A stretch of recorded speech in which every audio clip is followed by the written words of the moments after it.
Hi guys, welcome back to another informative Sunday session. I just posted on my story asking if you'd like to see what is in my gilding toolkit. So most of you wanted to see on. So here is a video of all the tools that I use for gilding or illumination. Toolkit can be separated into three different categories. One is the gilding medium, or the adhesive that you use to lay the gold leaf on, and then you have the gold leaf, and that can be in different forms, and then you have the gilding tools that you can use to complete the process. So the first thing is the gilding medium. The gilding medium is basically an adhesive which will help in sticking the gold leaf onto the surface. So I have three different mediums. One is the ormolin gilding medium. This is more a watery liquid, and this is used for flat gilding. And then you have gum ammoniac, which also is more towards the watery side. If you see, you can see the particles are settled at the bottom. So every time you have to gently mix, ensuring there's no air bubble, and then you can use this.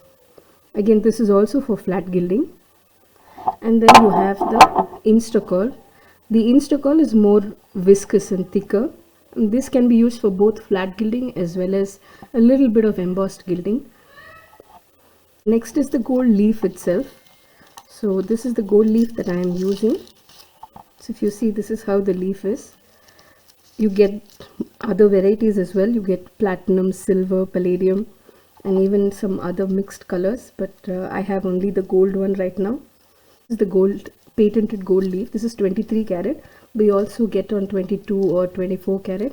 You also get imitation gold, which is much more cheaper than the patent gold leaf. So this is what we use to apply on the gilding medium. I got mine from John Neal Books. You can also get it from Paper Ink Arts. The next thing is a glassine sheet. So if you see, this is almost like a butter paper. This is used for burnishing the gold leaf. And then I have a little palette where I use the gilding medium, apply the gilding medium, mix it with water, and then use it. So I use a palette, and then I also use a aluminium foil on the palette so that the gilding medium doesn't stick to the palette because it dries matte. So you can use an aluminium foil on the palette, and then you can add your gilding medium, which you can then dilute with water. Next are the brushes that I use. So I use a very thin brush. This is size 00. This I use for applying the gilding medium, either the Instacol or ormolin or gum ammoniac.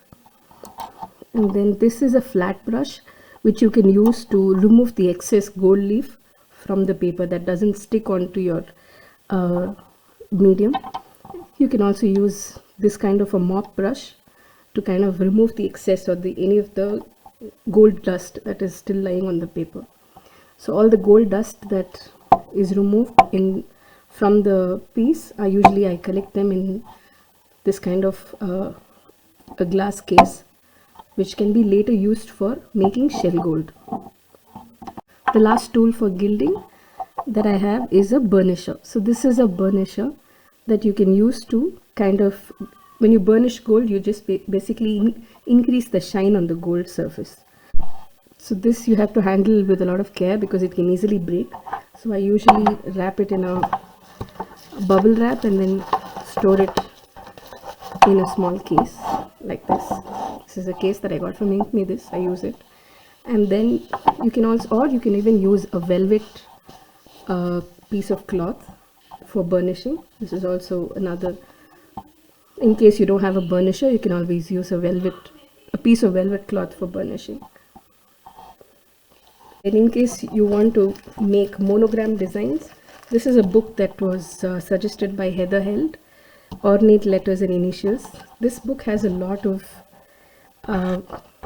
monogram designs for every alphabet, which you can choose and you can use for gilding initials or monograms. So this is a book that I used for reference for making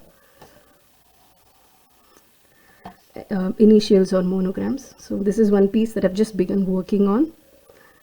So I'm going to continue gilding, and I'll see you next Sunday then. Bye.